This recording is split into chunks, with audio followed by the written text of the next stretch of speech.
विषय मांडते आता होय जिजाऊंचे संस्कार स्वामी विवेकानंदांचे विचार। शिवाजी महाराजांना जर तुम्हाला कौतुकास्पद नजरेत आणायचं असेल तर त्यांची आई धन्य माता पिता तयाच्या त्यांच्या आई म्हणजे राष्ट्रमाता राजमाता जिजाऊ यांना डोळ्यासमोर आणा। कारण असं म्हणतात की एका स्त्रीशिवाय घराचा उद्धार होऊ शकत नाही, घराला घरपण आणणारी एक स्त्री असते आणि असेच एक महाराष्ट्राला मिळालेली आदर्श माता म्हणजे राष्ट्रमाता राजमाता जिजाऊ। जिजाऊंनी शिवरायांवर संस्कार केले। कसे संस्कार केले? त्यांच्या केलेला पहिला संस्कार म्हणजे शिवाजी बाय तुम्हाला बाया नाचवणारे राजे खूप आहेत आज या देशामध्ये, पण तुम्हाला बाया वाचवणारा राजा व्हायचंय। 18,000 पगड जातीच्या लोकांच्या ताटाला ताट लावून जेवणारे राजे नव्हते, तर 18,000 पगड जातीच्या लोकांना एका ताटात घेऊन जेवणारे राजे शिवाजी महाराज होते। कारण ते माझे जिजाऊंचे संस्कार होते। आताची जिजाऊ काय करते? काय व्यासपीठाला हा विषय सुचला, आता हे जिजाऊंचे संस्कार। आताची माझी मायमाऊली काय म्हणते? लहान आहे, खेळतो वय आहे त्याचा, खेळू द्या। अहो जेवत नाही म्हणून त्याच्या हातात ती मोबाईल देते, पण तलवारी एवढं वजन असलेल्या माझ्या राजांच्या हातामध्ये तलवार दिली। कसे संस्कार केले माझ्या मायमाऊलीने? तर असे संस्कार केले की जेव्हा एक त्यांच्या संस्काराचा एक परिणाम सांगते, एक उदाहरण सांगते। शिवाजी महाराज घोडा पळवायला शिकत होते, तलवार चालवायला शिकवत होते, दांडपट्टा फिरवायला शिकत होते। घोडा पळवता घोड्यावरून धावतीशी ते खाली पडले। समोर मासाहेब उभ्या होता। कोणत्याही लेकराला वाटणार नाही हो माझ्या आईनं माझ्या जवळ यावा, मला प्रेमानं कुरतळावं, पण त्या राजमाता जिजाऊने तसं नाही केलं। त्या समोर महालात जाऊन बसल्या। शिवाजी महाराज पाठोपाठ गेले। मन भरून आलं, माझ्या आईनं मला जवळ घेतलं नाही। त्याने जवळ जाऊन आईला विचारलं, आई तुम्हाला जवळ का घेतलं नाही? लक्षात ठेवा त्या राजमाता जिजाऊंनी काय उत्तर दिलं? त्या म्हणाल्या, बाळ शिवाजी लक्षात ठेव, जो माणूस पडल्यावर उभं राहण्यासाठी कोणाचा तरी आधार शोधतो ना, तो माणूस आयुष्यात पुन्हा कधीच उठून उभा राहत नाही। काय संस्कार होते माय माऊलीचे। आताची जिजाऊ काय करते आणि त्या जिजाऊनं काय केलं? काय होते त्या जिजाऊंचे संस्कार? शिवाजी महाराज पण कधी कधी जेवत नव्हते हो, कधी कधी बाळपण होतं त्यांच्या अंगामध्ये, पण माझ्या माय माऊलीनं काय केलं?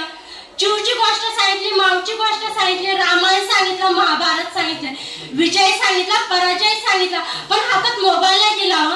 आताची माय माऊली काय करते? लेकराच्या हातात मोबाईल देते। ते लेकरू पण असं म्हणतात, तू हातात मोबाईल देशील तर मी तोंडात घास घेईन। मग त्या आईचा पण लक्ष पुन्हा त्या मोबाईल मध्येच असतं। मग मला सांगा, खरंच त्या जेवणामध्ये त्या आईचं प्रेम, आईचं वात्सल्य, आईची माया उतरेल का? आणि त्या मुलाला देखील त्या आईवर प्रेम होईल का? जिजामातांनी शिवरायांवर संस्कार केले।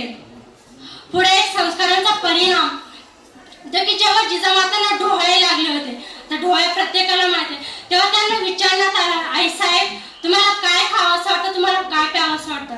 राजमाता धानदिशी उभ्या राहायला सांगितलं, डोळे लालबंद केले, हाताच्या मुठी आवड आणि सांगितलं, मला तलवार चालवावी लागते, मला दांडपट्टा फिरवावा लागते, कारण मला स्वराज्य स्थापनेचे डोळे लागले। किती माय मावल्या आज असे डोळे लागतात हो?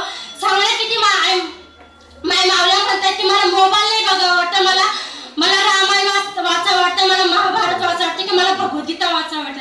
आज माझ्या माय माऊलीचे असे संस्कार करत नाही, म्हणून व्यासपीठाला तसंच एक विषय वाटला की स्वामी विवेकानंदांचे विचार हवे। स्वामी विवेकानंदांनी काय केलं? जेव्हा शिकागोला संमेलनासाठी गेले होते, संमेलनामध्ये प्रत्येकाला त्यांनी भाषणाची सुरुवात केली, माय ब्रदर्स अँड सिस्टर, माझे बंधू आणि भगिनींनो, कारण हे विश्वास माझे घर ऐसी माझी जयाची स्थिर। जगाच्या कानाकोपऱ्यातल्या प्रत्येक माणसाला आपलं म्हणून घेण्याचं सामर्थ्य माऊलीने आपल्या अंतःकरणात ज्ञानेश्वरीत दिलंय। आणि तेव्हा स्वामी विवेकानंद त्याची साक्ष पटवून देत असताना भाषणाची सुरुवात अवघा फक्त 2 शब्दांनी केली, माझे बंधू आणि भगिनींनो।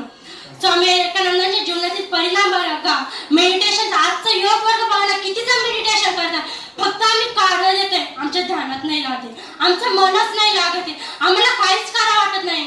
पण कसं काय तुमचं ध्यान लागलं? कारण तुमचं मन सारखं भटकत आहे। स्वामी विवेकानंदांचं मन भटकत नव्हतं। जाता जाता एकच संदेश व्यासपीठाला देऊन जाईल, जिजाऊंचे संस्कार प्रत्येक मुलीने आज आत्मसात केले पाहिजे, कारण उद्याचे जिजाऊ तुम्ही आहात। प्रत्येकाने श्रीकृष्णाच्या चरणी प्रार्थना करा की जिजाऊंसारखे संस्कार मला माझ्या बाळावर करता येते, एवढी शक्ती आणि बुद्धी दे। मुलाच्या हातात मोबाईल देण्यापेक्षा त्याच्या माळ द्या, त्याला नामजप शिकवा, त्याला अध्यात्म शिकवा, त्याला भगवान श्रीकृष्णाचं तत्वज्ञान समजून सांगा, त्याला आपली संस्कृती काय, त्याला आपल्या सण उत्सवाचे महत्त्व पटवून द्या। तुम्ही पूर्णपणे स्वामी विवेकानंद नका बनू, मी पण स्वामी विवेकानंदांसारखे स्वामी विवेकानंदांचे थोडे तरी विचार आत्मसात करा. तुम्ही पूर्ण जे पुस्तक वाचा ते पूर्ण पुस्तक घालत नका ठेव, पण तुम्ही काय वाचताय ते थोडंसं त्या पुस्तकाचा सारांश लक्षात द्या. दररोज वाचन नका करू, दररोज जे पुस्तक वाचा ते ध्यानात नका ठेवा, पण दररोज 10 मिनिट तरी वाचन करा व जिजाऊंच्या संस्कारांनी घडून स्वामी विवेकानंदांच्या स्वप्नातील एक आदर्श युवक बनवा. धन्यवाद.